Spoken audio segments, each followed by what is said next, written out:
इस फिल्म की शुरुआत होती है एक टाउन को दिखाने से, जहाँ एक फेस्टिवल का दिन था जिसे सब लोग मना रहे थे। इस त्योहार का नाम थैंक्सगिविंग था। टाउन का शेरिफ अपने दोस्त के घर आकर उससे और उसके हस्बैंड से मिलता है। वो उनके लिए गिफ्ट भी लेकर आया था जो उसके दोस्त को बहुत पसंद आता है। वो उसे अंदर लेकर आई ताकि वो उन लोगों के साथ खाना खा सके। शेरिफ की दोस्त का हस्बैंड एक मार्ट का मैनेजर था। उसका बॉस मार्ट का मालिक उसे काम पर बुलाता है, जिस पर उसकी फैमिली को बहुत गुस्सा आया क्योंकि आज छुट्टी का दिन था और वो फिर भी उससे काम करवाने वाला था। अब हमें मार्ट का मालिक दिखाया गया जो काफी बड़ा बिजनेसमैन था। उसने अपने मार्ट में थैंक्सगिविंग के मौके पर सेल रखी हुई थी, इसलिए लोगों की भीड़ मार्ट के बाहर खड़ी होकर बेसब्री से इंतजार कर रही। मार्ट का मालिक बड़े आराम से अपने घर में बैठकर खाना खा रहा था, जहाँ उसकी बेटी जेसिका भी अपने दोस्त के साथ मौजूद थी। तो उसके दोस्त वहाँ आ जाते हैं उसे लेने के लिए, इसलिए वो अपने दोस्त बॉबी के साथ उनकी गाड़ी में आकर बैठ जाती है। ये लोग जेसिका के डैड की मार्ट में जाने का फैसला करते हैं ताकि ये देख सके कि वहाँ की सूरत हाल क्या है। ये जो वहाँ पहुँचे तो जेसिका अपने कॉलेज फेलो से भी मिलती है जो उसे पसंद करता था। अब क्योंकि जेसिका मार्ट की मालिक की बेटी थी, इसलिए उसको और उसके दोस्तों को अंदर भेज दिया जाता है। इस बात से बाहर खड़े लोगों को बहुत बुरा लगा, खास तौर पर एक लड़का और एक औरत बहुत ज्यादा गुस्से में बोल रही थी। वो वहाँ के बैरियर गेट गिरा देती है, जिससे सारे लोग अंदर घुसने लगे और एक ही पल में वहाँ अफरा तफरी मच जाती है और अब लोग सारा ही सामान उठाने लगते हैं जैसे ये फ्री का है। इस धक्का मुक्की में बहुत सारे लोग गिरकर मारे जाते हैं। सामान हासिल करने के लिए लोग इस कदर पागल हो गए थे कि उन्हें ये फर्क नहीं पड़ रहा था कि कौन मर रहा है और कौन जिंदा बचा है। शेरिफ की दोस्त को भी धक्का लगा जिससे वो नीचे गिर गई। उसका सर बुरी तरह फट गया, इतना खून बहा कि मौके पर ही उसकी मौत हो जाती है। वो भी जब किसी जख्मी आदमी की मदद करने गया तो कोई उसके ही हाथ पर पैर रख देता है। उसका हाथ टूट गया जिससे वो बेचारा खुद ही जख्मी हो जाता है। और इसके बाद कहानी 1 साल के बाद की दिखाई जाती है। थैंक्सगिविंग का मौका था, सभी लोग काफी डरे हुए थे क्योंकि उन्हें लग रहा था कि जेसिका के डैड फिर से सेल लगाएंगे और पिछले साल की तरह इस साल भी मैसेकर शुरू हो जाएगा, यानी कत्ले आम। चीजों की लालच में आकर लोग मारे जाएंगे। जेसिका की दोस्त ने वीडियो बनाकर उसे इंटरनेट पर डाल दिया था जो काफी ज्यादा मशहूर हो गई थी। पर जेसिका के डैड अभी भी रुकने वाले नहीं थे। वो एक बार फिर मार्ट खोलकर सेल लगाने का फैसला करते हैं ताकि वो और ज्यादा पैसे कमा सके। पर बाकी लोगों की तरह जेसिका भी ये नहीं चाहती थी क्योंकि उसने मार्ट में अपनी आंखों से लोगों को मरते हुए देखा था। और वो औरत जो पिछली साल सेल में सबसे ज्यादा गुस्सा थी, वो अब एक वेट्रेस बन गई थी। जहाँ उसके पास शेरिफ आकर बताते हैं कि इस टाउन में एक नया डेप्यूटी आने वाला है। और अब जब डेप्यूटी यहाँ आए तो वो वहाँ पड़े एक मास्क को देखने लगते हैं। तब वेट्रेस उन्हें बताती है कि ये हमारे टाउन के सबसे पहले गवर्नर का मास्क है जिनका नाम जॉन था। वो बहुत अच्छे इंसान थे, इसलिए सारे लोग उनकी बहुत इज्जत करते हैं। उनकी याद में थैंक्सगिविंग के दिन हर कोई उनका मास्क लगाता है। अब जेसिका जब अपने दोस्तों के साथ थी तो उन सबके पास नोटिफिकेशन आता है। ये जब उसे चेक करते हैं तो देखते हैं कि उन सबको नोटिफिकेशन जॉन नाम के एक इंसान ने भेजा है और सभी दोस्तों को टैग किया है। उसने एक टेबल की तस्वीर भेजी है जिस पर इन सबका नाम लिखा हुआ था। अब उन्हें लगा कि शायद हमारे साथ कोई मजाक कर रहा है, इसलिए सभी इस चीज को नजरअंदाज कर देते हैं। तभी जेसिका की नजर जब बाहर पड़ी तो वहाँ गवर्नर जॉन का मास्क पहनकर एक आदमी खड़ा हुआ था जो उसे घूर रहा था, लेकिन अगले पल वहाँ से गायब हो जाता है। रात को जब वो वेट्रेस स्टोर बंद करने लगी जो उस सेल वाले दिन गुस्से में थी, तो वहाँ जॉन का मास्क देखती है। सोचने लगी कि भला ये मास्क किसका हो सकता है कि तभी यहाँ जॉन मास्क पहना वो किलर आ जाता है, वेट्रेस पर हमला कर देता है। वो पहले उसके मुंह पर पानी डालता है, फिर उसका मुंह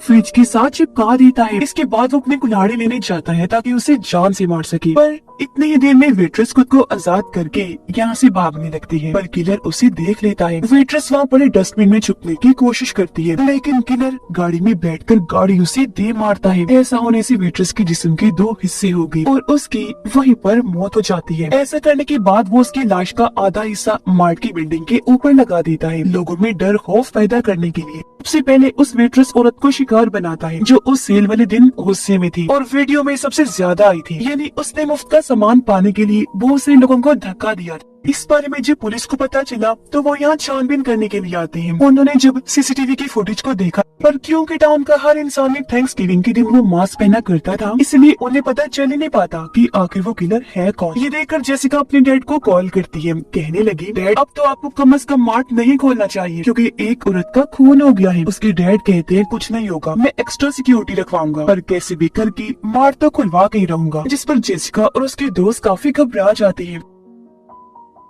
तभी उन्हें एक वेपन्स डीलर मिलता है, कहने लगा कि अगर तुम लोगों को गन्स या कोई और हथियार चाहिए तो मुझसे खरीद सकते हो। अब जेसिका और उसके दोस्त पुलिस स्टेशन गए। उन्हें बताने लगते हैं कि हमारे हिसाब से किलर उन लोगों को मार रहा है जो पिछले मैसेकर में शामिल थे। इस पर शेरिफ जेसिका को कहता है कि अगर तुम्हें ये लगता है तो उस मैसेकर की वीडियो फुटेज हमें ला कर दो, क्योंकि मैं जानता हूँ कि तुम्हारे डैड के पास वो मौजूद होगी। इससे ये होगा कि हमें पता चल जाएगा कि किसकी जान खतरे में है, तो हम उन लोगों को पहले ही आगाह कर देंगे। इस पर जेसिका उनकी मदद करने को तैयार हो जाती है। वो जब बाहर आई तो उसे बॉबी मिलता है, बताने लगी कि हम सबकी ये जान खतरे में है, इसलिए हम सब लोगों को एक साथ रहना होगा ताकि किलर हम तक ना पहुंच सके। अब रात के वक्त किलर एक गार्ड के घर गया जो उस दिन लोगों की भीड़ देखकर मार्ट से भाग गया था। किलर एक तेज नुकीली तार से उसका सर काट देता है, जिससे उसकी भयानक मौत हो जाती है। फिर वो उसके कटे हुए सर को बैग में रख के अपने साथ ले जाता है। अगले सुबह किलर एक बार फिर सभी दोस्तों को टैग करके उन्हें एक ही पोस्ट भेजता है, जो और कुछ नहीं बल्कि गार्ड का कटा हुआ सर था, जो उसे टेबल पर रखा हुआ था जहाँ इन सब दोस्तों के नाम लिखे हुए थे। इससे सभी लोग बहुत घबरा गए क्योंकि समझ गए थे कि वो किलर हमें भी मार देगा। पुलिस काफी छानबीन करती है, लेकिन अब भी वो पता नहीं लगवा पाती कि आखिर किलर है कौन। अब जेसिका अपने डैड के लैपटॉप से मैसेकर वाले दिन की वीडियो फुटेज शेरिफ को चोरी चोरी भेज देती है। तब शेरिफ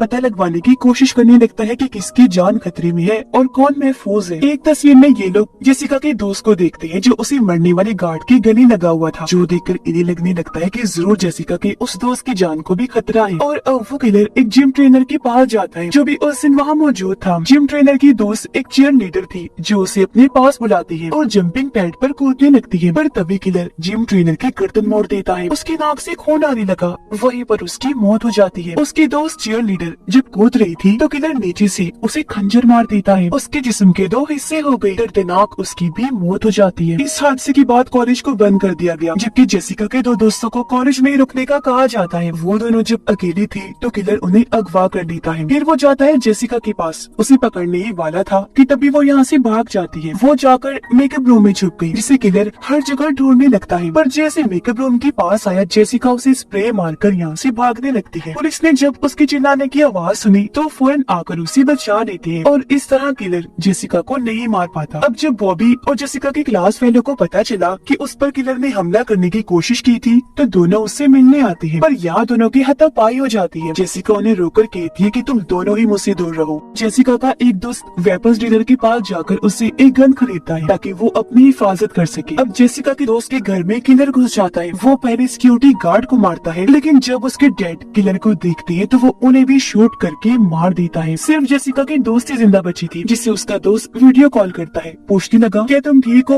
अब महफूज जगह पर हो ना? जिस पर वो कहते हैं कि हाँ मैं ठीक हूँ, तो मेरी फिक्र ना करो। कॉल के दौरान पीछे से किलर आकर उसके कान में कील घुसा देता है, जिससे उसका खून निकलने लगा, इसलिए वो भागने लगती है। वीडियो कॉल पर उसके दोस्त ने ये सब कुछ देख लिया था, इसलिए वो फौरन अपने दोस्त के घर आया ताकि उसकी जान बचा सके, लेकिन वो किलर उसकी गर्दन पर चाकू रख देता है। वीडियो पर उनके बाकी दोस्तों को ये सब दिखाता है, चिढ़ाने लगा कि तुम्हारे दोस्त मेरे कब्जे में है। जिसके बाद वो लड़की को एक ब्लेड पर गिरा देता है, उसके जिस्म के 2 टुकड़े हो गए और वही उसकी मौत हो जाती है। ये सब देखकर जेसिका के डैड फैसला करते हैं कि अब मैं मार्ट नहीं खोलूंगा, क्योंकि वहाँ इतने सारे लोगों की मौतें हो रही थी और उनकी बेटी की जान भी खतरे में थी। शेरिफ उन सबको मशवरा देता है कि हमें थैंक्सगिविंग के फंक्शन में शामिल होना चाहिए, क्योंकि वहाँ बहुत भीड़ होगी। इधर वहाँ जरूर आएगा, तब उसे हम फौरन ही दबोच लेंगे, जिसके लिए सब लोग मान जाते हैं। अगले दिन जब भी फंक्शन पर थे तो किलर सच में यहाँ आ जाता है। वो एक आदमी की गर्दन काटकर उसकी जान ही ले लेता है। फिर वो वहाँ धुएं वाली बॉम्ब्स फेंकने लगता है, जिससे डरकर सारे लोग वहाँ से भागने लगते हैं। हर तरफ अफरा तफरी मच जाती है, जिसके बाद वो किलर जेसिका, उसके दोस्त और मॉम डैड को भी बेहोश करके उन्हें भी अगवा कर लेता है। जेसिका की मॉम की जब आंखें खुलती है तो वो खुद को टेबल पर लेटा हुआ पाती है। उसने देखा कि किलर कुछ मसाले मिक्स करके सॉस तैयार कर रहा है। अब किलर उसके पूरे जिस्म पर तेल लगाने लगा ताकि सॉस को लगाकर मैरिनेट कर सके, क्योंकि वो जेसिका की मॉम को रोस्ट करना चाहता था। वो जब अपना दूसरा मास्क लेने गया तो जेसिका की मॉम खुद को आजाद करके वहाँ से भागने लगती है। वापिस आकर जब वो उसे टेबल पर नहीं मिलती तो एक फोक लेकर वो हर जगह उसे ढूंढने लगता है। जेसिका की मॉम फ्रीजर रूम में छुपने के लिए जाती है, पर पहले ही वहाँ किलर ने चीयर लीडर की लाश को रखा हुआ था, जिसे देखकर वो काफी डर गई, यहाँ से भी भागने लगती है। पर तभी उसे किलर भी देख चुका था। वो पीछे से फोक मारकर पहले उसे जख्मी करता है, जिसके बाद उसे ओवन में में डाल देता है। उसने ओवन फुल खोल दिया। जेसिका की मोम रोस्ट होने लगी और इस तरह भयानक तरीके से उनकी भी मौत हो जाती है। अब किलर अपनी लाइव वीडियो बनाने लगा जिसमें उसने जेसिका और उन लोगों को बंदी बनाया हुआ था। फिर वो सबको टेबल पर बिठा देता है। वीडियो की लोकेशन देखकर पुलिस वहाँ पहुँच जाती है, लेकिन उन्होंने देखा कि यहाँ पर कुछ भी नहीं है। असल में किलर ने लोकेशन ही गलत डाली थी। वो इन सब के साथ गेम खेल रहा था। अब वो दूसरी लाइव वीडियो बनाता है। जेसिका और बाकी लोगों के सामने उनका खाना लेकर आता है, जो और कुछ नहीं बल्कि जेसिका की मोम की रोस्ट हुई लाश थी, जो देखकर सब लोग बुरी तरह डर गए, चिल्लाने लगते हैं। किलर उन्हें बताता है कि सेल और मुफ्त चीजें देने वाला आइडिया जेसिका की मोम का ही था, इसलिए मैंने उसे रोस्ट करके ये हाल कर दिया और अब तुम लोगों को इसका मांस खाना होगा। बातों के दौरान जेसिका खुद को आजाद कर लेती है, साथ ही उसकी दोस्त ने भी खुद को छुड़वा लिया था। तो अब ये दोनों वहाँ से भागने लगे तो किलर उनका पीछा करने लगता है। वो जेसिका के दोस्त को मारने लगा, जिससे वो काफी जख्मी हो जाता है। फिर वो जाता है जेसिका के पास, जो जाली को पार करके उस तरफ जा चुकी थी, यानी वो यहाँ से भाग निकली थी। वो जब आगे पहुंची तो शेरिफ को वहाँ जख्मी हालत में बेहोश पाती है। बिल्डिंग में जाने पर वो बॉबी को देखती है, जो वो जॉन वाला मास्क उतार रहा था। इससे जेसिका समझ जाती है कि बॉबी ही वो किलर है जो सबको मार रहा है। शेरिफ को जब होश आई तो वो जेसिका के पास आया, तो वो उसे बता देती है कि बॉबी ये सब कर रहा है। ये सुनकर शेरिफ उसे शूट करने लगा, जो देखकर बॉबी यहाँ से भाग जाता है। उसे पकड़ने के लिए पुलिस जाती है, जबकि बाकियों को बचा लिया जाता है। शेरिफ जेसिका को बताता है कि हम तुम्हारी एक दोस्त और मोम को नहीं बचा पाए, लेकिन तुम्हारे डैड और बाकी दोस्तों को बचाकर हॉस्पिटल भेज दिया गया है। जल्द वो सब ठीक हो जाएंगे। और अब तभी जेसिका शेरिफ के जूतों पर मिट्टी लगी हुई देख लेती है।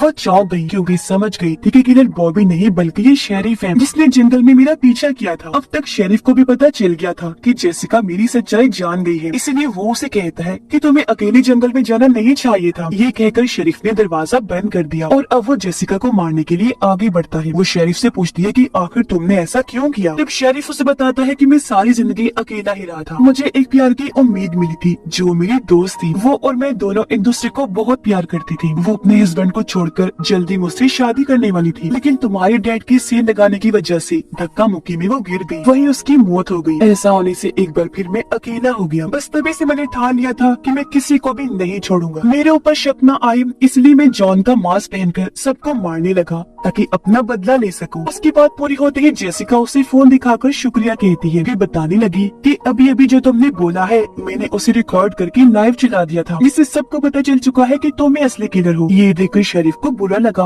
वो उसे मारने के लिए आगे बढ़ता है, लेकिन तब यहाँ बॉबी आकर उसे बचा लेता है। जेसिका को लेकर यहाँ से भाग गया। ये दोनों ट्रक में बैठे और यहाँ से निकल जाते हैं। दोनों जब एक जगह पर आए तो जेसिका बड़ी सी बैलून में गैस भरने लगती है ताकि वो फूल सके। और अब जैसे किलर शेरिफ उन्हें मारने के लिए आया तो तभी जेसिका गैस वाली बैलून पर शूट कर देती है, जिससे वहाँ धमाका हुआ, आग लग जाती है। शेरिफ भी उसमें जल गया, जिससे इन्हें लगने लगता है कि वो भी शायद मर गया होगा। इसके बाद पुलिस यहाँ आकर छानबीन करने लगती है। यहाँ फायरमैन भी आए जो आग बुझाकर वहाँ से जाने लगते हैं। पूछने पर फायरमैन ऑफिसर को बताता है कि हमें यहाँ राख के अलावा कुछ नहीं मिला, यानी ये बात कंफर्म नहीं थी कि शेरिफ मर गया है या भी जिंदा है। अब जब रात को जेसिका सो रही थी तो उसे शेरिफ का ही सपना आता है, जहाँ उसे ये ख्याल आया जैसे शेरिफ मेरी अलमारी में छुपा हुआ है। पर जब वो अलमारी को देखने गई तो वहाँ कोई भी नहीं होता। पर असल बात तो ये थी कि शेरिफ अभी भी जिंदा है, क्योंकि जब आग बुझाई गई तो एक फायरमैन वहाँ से भाग रहा था, जो और कोई नहीं बल्कि शेरिफ ही था। और इसी भयानक एंडिंग के साथ ही इस फिल्म की कहानी भी यहीं पर खत्म हो जाती।